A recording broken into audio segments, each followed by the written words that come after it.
Hey guys, in today's video, I'll be showing you how I'm able to get my wheelchair in and out of my car. So stay tuned.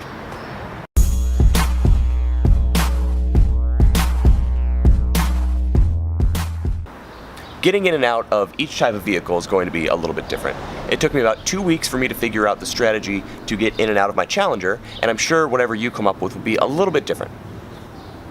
The first step for me is making sure I get both of my feet inside the car.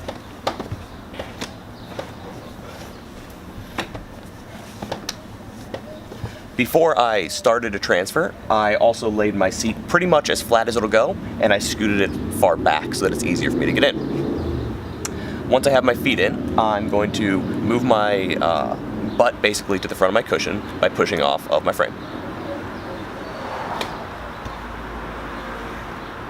Now, once I'm here, I'm going to slide my butt to about halfway in between the seat of my chair and the seat of my driver's seat.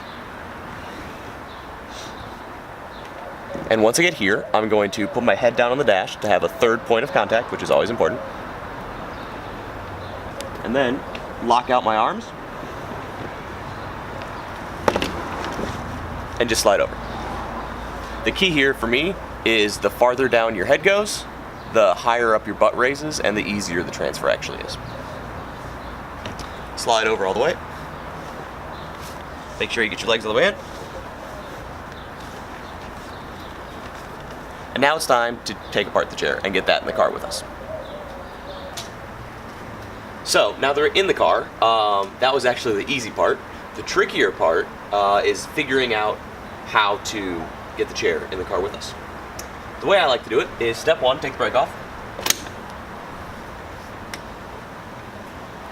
Push the chair away from me.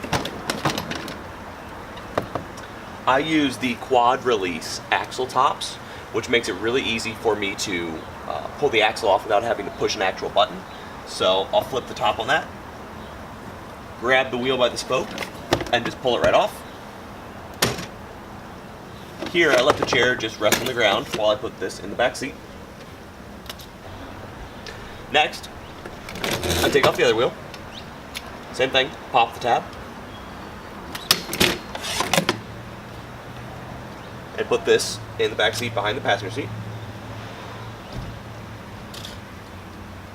And now, the other tricky part is figuring out how to best get this in the car with us, the frame itself. I like to rest it on the door sill here a little bit. Then I reach around to the front where I can actually have something to hold on to, and I just pull it up.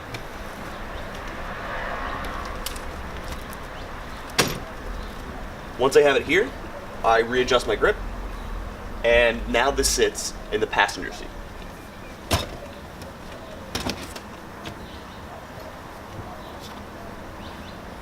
Once I have that in, I fix my seat, close my door, and I'm off. So the second part of going somewhere, of course, is you have to get out once you get there.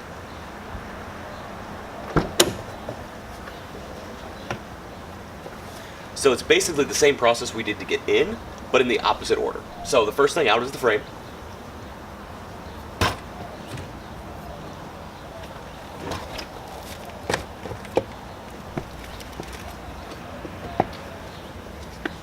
When I get it out here, I like to rest it on its front and then kind of leaning against the door like this. Reach back and grab one of the wheels. Doesn't matter which one. Same thing, pop that quad release axle tab to make it easier to put on. I use my chin to kind of line up the wheel to make it easier. Slide it on, pop the tab. One wheel on, and now we do it for the other side.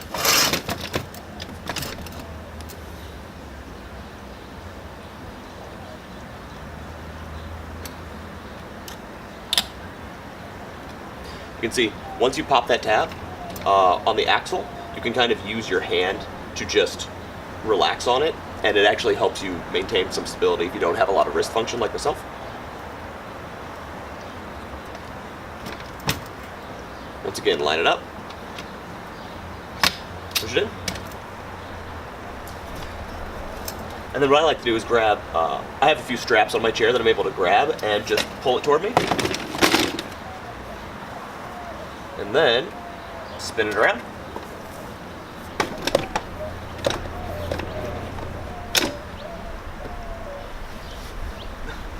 Legs come out first.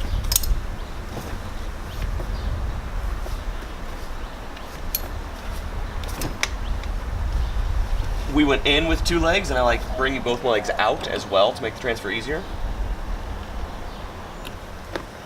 I also move my seat up so that I can use gravity to my advantage as well. Lock out the arms. Get about halfway there, and then same thing as I got in, using my head against the dashboard, I'm going to get out using the same thing. So 1 point of contact, 2 point of contact, and then your third goes on the dash.